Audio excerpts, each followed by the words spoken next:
Hello all. நம்ம ஆப்டிடியூட்ல ரீசெண்டா கேட்ட ப்ரீவியஸ் இயர் கொஸ்டின் தாங்க சால்வ் பண்ண போறோம். சால்வ் பண்ணலாமா? ஸோ ஃபர்ஸ்ட் பாருங்க. A man bought an old bicycle for rupees 1250. He spent rupees 250 on its repairs. He then sold it for rupees 1400. Find his gain or loss percent. இது என்ன topic கீழங்க வருது? Profit and லாஸில் தான் வருது. என்ன question கொடுத்துருக்காங்க? ஒரு நபர் ஒரு பழைய மிதிவண்டியை ரூபாய் 1250க்கு வாங்கினார். அதனை சீர்படுத்த ரூபாய் 250 செலவு செய்தார். அவர் அதனை ரூபாய் 1400க்கு விற்றார். அவருடைய லாபம் அல்லது நட்டத்தை கொடுத்துருக்காங்க. ஸோ இந்த மாதிரி கொடுத்தாங்கன்னா ஃபஸ்ட்டு காஸ்ட் ப்ரைஸ் எது, செல்லிங் ப்ரைஸ் எது அப்படின்னு சொல்லி தனியாக எடுத்து எழுதுங்க. காஸ்ட் ப்ரைஸ் எதுங்க வரும்? இந்த 1250 இதுதானே நமக்கு அடக்க விலையாக இருக்கும். வாங்கின விலை இது தானேங்க. So cost price. Selling price என்னவாக இருக்கும்? 1400, அதாவது விற்ற விலை 1400. அப்போ இந்த 250 எதுலங்க வரும்? இந்த 250மே உங்களுக்கு காஸ்ட் ப்ரைஸில் தான் வரும். ஏன்னா நீங்கள் ஒரு பொருளை சேல் பண்ணுற வரைக்குமே உங்களுக்கு நீங்கள் அந்த பொருளுக்காக என்னெல்லாம் நீங்கள் செலவு பண்ணீங்களோ அது எல்லாமே காஸ்ட் ப்ரைஸில் தாங்க வரும். So cost price equal to இந்த 1250 வரும். அண்ட் அந்த பொருளுக்காக நீங்கள் ரிப்பேர் பண்ணியிருப்பீங்களா அந்த பைசைக்கிள், அதுவுமே அதே இதில் தான் வருங்க, இந்த காஸ்ட் ப்ரைஸில் தான் வரும். ஸோ 1500. அப்போ நமக்கு காஸ்ட் ப்ரைஸ் எவ்வளோங்க? 1500. செல்லிங் ப்ரைஸ் எவ்வளோங்க கொடுத்துருக்காங்க? செல்லிங் ப்ரைஸ் அவங்களே கொடுத்துருக்காங்க. எவ்வளோ? 1400. ஸோ 1400. நமக்கு அவங்க என்னங்க கேட்டிருக்காங்க? லாபமா இல்லை அப்படின்னா நஷ்டமானு சொல்லி கேட்டிருக்காங்க. ஸோ நமக்கு ப்ராஃபிட்டாக லாஸான்னு எப்படிங்க நம்ம டிட்டர்மைன் பண்ணுவோம்? ப்ராஃபிட்டாக இருந்தால் நமக்கு எப்படி இருக்கணும்? நமக்கு செல்லிங் ப்ரைஸ் காஸ்ட் ப்ரைஸை விட எப்படிங்க இருக்கணும்? அதிகமாக இருக்கணும். லாஸாக இருந்துச்சு அப்படின்னா நமக்கு வாங்கின விலை தாங்க, அதாவது காஸ்ட் ப்ரைஸ் தான் நமக்கு எப்படி இருக்கும்? அதிகமாக இருக்கும். இப்போது இந்த 2 ரிலேஷனையும் வச்சு நமக்கு காஸ்ட் ப்ரைஸ் அதிகமாக இருக்கா, செல்லிங் ப்ரைஸ் அதிகமாக இருக்கான்னு சொல்லுங்கள். காஸ்ட் ப்ரைஸ் பாருங்கள் 1500 இருக்குது, செல்லிங் ப்ரைஸ் 1400 இருக்குது. ஸோ நமக்கு காஸ்ட் ப்ரைஸ் தான் அதிகமாக இருக்குது, அதாவது வாங்கின விலை தான் அதிகமாக இருக்குது. ஸோ நமக்கு இங்கே வந்தது லாஸ் தாங்க இங்கே ஆயிருக்கு. இப்போ லாஸ் பர்சன்ட் கண்டுபிடிக்கலாமா? ஸோ நமக்கு லாஸ்ன்னு தெரிஞ்சிருச்சு. எவ்வளோ லாஸ்ன்னு பார்ப்போமா ஃபஸ்ட்டு? ஸோ லாஸ்க்கான ஃபார்முலா என்னதுங்க? இங்கேயே பார்த்தோம்ல, நமக்கு காஸ்ட் ப்ரைஸ் தான் அதிகமாக இருக்கும். ஸோ அதுலேருந்து நம்ம செல்லிங் ப்ரைஸை மைனஸ் பண்ணுவோம். ஸோ காஸ்ட் ப்ரைஸ் எவ்வளோ வந்துச்சு? 1500 மைனஸ் செல்லிங் ப்ரைஸ் எவ்வளோங்க? விற்ற விலை எவ்வளோ? 1400. ஸோ நமக்கு லாஸ் 100 ருபீஸ் என்ன ஆயிருக்குங்க? நமக்கு லாஸ் ஆயிருந்திருக்கு. இப்போ பாருங்கள், லாஸ் பர்சன்ட் தான் நம்மக்கிட்ட கேட்டிருக்காங்க. ஸோ லாஸ் பர்சன்ட் வேணும்னா உங்களுக்கு எவ்வளோ லாஸ் ஆச்சோ divided by cost price into 100ங்க. இப்போது லாஸ் எவ்வளோ? 100 தானே. லாஸ் 100 தான். காஸ்ட் ப்ரைஸ் எவ்வளோங்க? காஸ்ட் ப்ரைஸ் இங்கே தான் பார்த்தோம்ல 1500ன்னு. ஸோ 1500 இன்ட்டு 100 கேன்சல் பண்ணலாமா? இந்த 2 ஜீரோக்கு இந்த 2 ஜீரோ கேன்சல் ஆயிருமா? இப்போது இந்த 100 50ஆல் கேன்சல் பண்ணிங்கன்னா இது 2 டைம்ஸ் வரும். இந்த 0 அப்படியே போடலாம். தென் இது 3 டைம்ஸ் வருமா? So 20 divided by 3. நமக்கு ஆப்ஷனில் பாருங்கள் அப்படியாங்க இருக்குது. நமக்கு இவங்க டெசிமலில் கொடுத்துருக்காங்க. ஸோ டெசிமலில் சேஞ்ச் பண்ணலாமா? ஸோ டெசிமலில் பாருங்கள். இப்போது 20 டிவைடட் பை 3 சால்வ் பண்ணுங்கள். 6 × 3 என்ன வரும்? 18 வருமா? பேலன்ஸ் 2 இருக்குமா? இங்கே ஒரு டாட் வச்சிங்கன்னா இங்கே ஒரு 0 ஆட் பண்ணிக்கலாமா? அகைன் 6 டைம்ஸ் வருமா? 18 வருமா? பேலன்ஸ் 2. பாருங்கள், இந்த மாதிரி போயிட்டே இருக்குங்க. ஸோ நம்ம இதை டெர்மினேட் பண்ணுறதுக்காக என்ன பண்ணலாம்? 6.67% இப்படி எடுத்துக்கலாமா? ஸோ பாருங்கள், ஆப்ஷனில் இருக்கான்னு பாருங்கள்.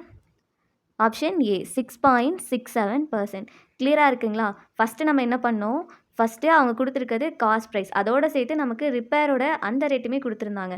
ஸோ இந்த 1250 எடுத்தாச்சு, இந்த 250 எடுத்தாச்சு. டோட்டலாக நமக்கு 1500 வந்துச்சுங்க. இதுதான் நமக்கு காஸ்ட் ப்ரைஸ். தென் செல்லிங் ப்ரைஸ் எவ்வளோங்க வந்துச்சு? அதை அவங்க 1400ன்னு அவங்களே கொடுத்துருந்தாங்க. நமக்கு ப்ராஃபிட்டாக இருந்துச்சுன்னா நமக்கு செல்லிங் ப்ரைஸ் அதிகமாக இருந்திருக்கும். லாஸாக இருந்தது அப்படின்னா நமக்கு காஸ்ட் ப்ரைஸ் அதிகமாக இருந்திருக்கும். நமக்கு எதுங்க அதிகமாக இருக்குது? காஸ்ட் ப்ரைஸ் தான் அதிகமாக இருக்குது. So loss equal to cost price minus selling ப்ரைஸ்னு நமக்கு எவ்வளோ லாஸ் ஆச்சுன்னு நம்ம கண்டுபிடிச்சோம். 100 ருபீஸ் லாஸ் ஆகிருக்கு. தென் அந்த 100 ருபீஸ் அப்படின்றது லாஸ் பர்சன்ட் கால்குலேட் பண்ணோமா? So loss percent equal to formula loss divided by cost price into 100 solve பண்ணிங்க அப்படின்னா உங்களுக்கு 6.67% அப்படின்ற உங்களுக்கு லாஸ் பர்சன்ட் கிடைக்குங்க. கிளியரா? நெக்ஸ்ட் சம் போகலாமா? நெக்ஸ்ட் சம் பார்க்கலாமா? இதுவுமே நமக்கு ப்ராஃபிட் அண்ட் லாஸ் தாங்க. கொஸ்டின் பாருங்க. A fruit seller bought 12 boxes of grapes at rupees 160 each. 2 boxes were damaged. He sold the remaining boxes at rupees 200 each. Then profit percent is. என்ன கேட்டிருக்காங்க? ஒரு பல வியாபாரி 12 பெட்டி திராட்சைகளை ஒரு பெட்டி ரூபாய் 160 என்ற வீதம் வாங்கினார். அதில் 2 பெட்டிகள் அழுகிவிடுகிறது. மீதமுள்ள பெட்டிகளை ஒரு பெட்டிக்கு ரூபாய் 200 வீதம் விலைக்கு விற்கிறார் எனில் லாப சதவீதம் என்னதுன்னு நமக்கு கேட்டிருக்காங்க. ஸோ ஃபர்ஸ்ட் பாருங்கள், இங்கே நமக்கு அவங்க என்னெல்லாம் கொடுத்துருக்காங்க. ஃபஸ்ட்டு அவர் 12 பாக்ஸஸ் வந்துட்டு வச்சுருக்காருங்க. அந்த 12 பாக்ஸஸ் ஒன்றுமே 160 ருபீஸ்க்கு அவர் என்ன பண்ணுறாரு, வாங்குறாரு. ஸோ நமக்கு காஸ்ட் ப்ரைஸ் என்னதுங்க, காஸ்ட் ப்ரைஸ் வேணும்னா அவர் ஃபஸ்ட் என்ன பண்ணுறாரு, 12 பாக்ஸஸ் வச்சுருக்காரு. ஒரு பாக்ஸுமே எவ்வளோங்க, 160 ருபீஸா. இப்போது 12 into 16 மல்டிபிள் பண்ணுங்கள். 6 into 2 12ன்னு வரும். தென் 1 into 6 6 + 1 7. தென் இங்கே 12 தானேங்க வரும். ஸோ 2 9 1 இங்கே 0 வருமா. ஸோ காஸ்ட் ப்ரைஸ் எவ்வளோங்க வந்திருக்கு, 1920ன்னு வந்திருக்கு. அடுத்தது என்ன கொடுத்துருக்காங்க, அதில் 2 பெட்டிகள் என்ன ஆயிடுச்சுங்க, அழுகி விடுகிறதுன்னு கொடுத்துருக்காங்கள. ஸோ 2 பாக்ஸஸ் என்ன ஆயிடுச்சு, டேமேஜ் ஆயிடுச்சு. மீதமுள்ள பெட்டிகளை ஒரு பெட்டிக்கு ரூபாய் 200 வீதம் விலைக்கு விற்கிறார் எனில் லாப சதவீதம் என்னன்னு கேட்டிருக்காங்க. ஸோ நமக்கு செல்லிங் ப்ரைஸ் கேல்குலேட் பண்ணணும்னா எவ்வளோ பாக்ஸஸுங்க கேல்குலேட் பண்ணணும். 2 பாக்ஸஸ் என்ன ஆயிடுச்சு, இந்த 12 பாக்ஸஸில் 2 பாக்ஸஸ் என்ன ஆயிடுச்சுங்க, டேமேஜ் ஆயிடுச்சு. ஸோ நீங்கள் செல்லிங் ப்ரைஸ் கேல்குலேட் பண்ணணும்னா இந்த 10 பாக்ஸஸ் தான் கேல்குலேட் பண்ணணும். ஸோ 10 into ஒன்னொன்றுமே 200 ருபீஸுக்கு சேல் பண்ணுறாரா. ஸோ செல்லிங் ப்ரைஸ் வந்து நமக்கு 2000 வருமாங்க. இப்போது அவங்களே நமக்கு ப்ராஃபிட்னு கொடுத்துருக்காங்களா. ஸோ ப்ராஃபிட்னா என்னங்க வரும், ப்ராஃபிட் ஈக்குவல் டு, ப்ராஃபிட் எப்படி கால்குலேட் பண்ணலாம், ப்ராஃபிட்னா நம்ம போன சம்லேயே பார்த்தோம் செல்லிங் ப்ரைஸ் தான் அதிகமாக இருக்குன்னு சொல்லி. So selling price minus cost price. So selling price எவ்வளோங்க, 2000. ஸோ மைனஸ் 1920 வருமா. ஸோ மைனஸ் பண்ணிங்கன்னா என்னங்க வரும், 80 தானே வரும். ஸோ ப்ராஃபிட் நமக்கு 80 ருபீஸ் வந்து வந்திருக்குங்க. இப்போ ப்ராஃபிட் பர்சன்ட் கேல்குலேட் பண்ணலாமா. ஸோ ப்ராஃபிட் பர்சன்ட்னா என்னது, profit divided by cost price into 100. Profit பர்சன்ட்டாக இருந்தாலும் சரி, லாஸ் பர்சன்ட் கேட்டாலும் சரி. இப்போ ப்ராஃபிட் பர்சன்ட் கேட்டாங்கன்னா ப்ராஃபிட் வந்துட்டு இங்கே நியூமரேட்டரில் எழுதிக்கோங்க. டினாமினேட்டரில் எப்போவுமே காஸ்ட் ப்ரைஸ் தான் இருக்கும். லாஸ் கேட்டாங்கன்னா லாஸ் எழுதிக்கோங்க. ஸோ ப்ராஃபிட் எவ்வளோங்க நமக்கு, 80 ருபீஸ் நமக்கு ப்ராஃபிட். காஸ்ட் ப்ரைஸ் எவ்வளோ பாருங்கள், 1920 இன்ட்டு 100 வருமா. இப்போ கேன்சல் பண்ணுங்கள். இந்த ஜீரோக்கு இந்த ஜீரோ கேன்சல் பண்ணலாமா.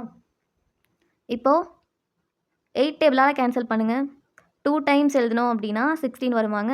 ரிமைனிங் இங்கே என்ன இருக்கும், 3 இருக்குமா. ஸோ 4 into 8 எவ்வளோ, 32. ஸோ நமக்கு பேலன்ஸ் என்ன இருக்குது, 100 டிவைடட் பை 24 இருக்கா. இதுவுமே நம்ம கேன்சல் பண்ணலாம்ல. 4 டேபிளாலே எகைன் கேன்சல் பண்ணுங்கள். இங்கே என்னங்க வரும், 25 வந்துட்டு வரும். இங்கே 6 டைம்ஸ் வந்துட்டு இருக்குமா. ஸோ 25 6ஆல் டிவைட் பண்ணோன்னா 6 into 4 என்னங்க வரும், 24ன்னு வருமா. இங்கே 1 இருக்கும். ஸோ இங்கே டாட் வச்சா இங்கே 0 ஆட் ஆகும். 1 into 6 6 இருக்கும். இங்கே 4 இருக்குமாங்க. ஸோ அகைன் ஒரு 0 ஆட் பண்ணோம் அப்படின்னா 6 into 6 தானே நமக்கு 36ன்னு வரும். அப்படி தானே இருக்கும். ஸோ 36 பாருங்கள், அகைன் நமக்கு 4 தான் வருது. ஸோ நம்ம லாஸ்ட் சம்மில் எப்படி இதை டெர்மினேட் பண்ணுறதுக்காக ஒரு ஹோல் வேல்யூவை சேஞ்ச் பண்ணோம்ல. ஸோ இங்கேயுமே நம்ம இதை எப்படி எழுதிக்கலாம், 4.167 எழுதிக்கலாமா. ஏன்னா இது 40 36 இந்த மாதிரி தான் கண்டினியூ ஆகிட்டே இருக்கும். ஸோ ஆப்ஷனில் 4.167 இருக்கான்னு பார்க்கலாமா. பாருங்கள், ஆப்ஷன் சி 4.167 ஈஸியாக இருக்குங்களா. இந்த மாதிரி தாங்க சால்வ் பண்ணணும். இதே மாதிரி உங்களுக்கு டெய்லியுமே ப்ரீவியஸ் இயர் கொஸ்டின் பார்க்கணுன்னா சேனலை வந்து சப்ஸ்கிரைப் பண்ணிக்கோங்க. தேங்க்யூ.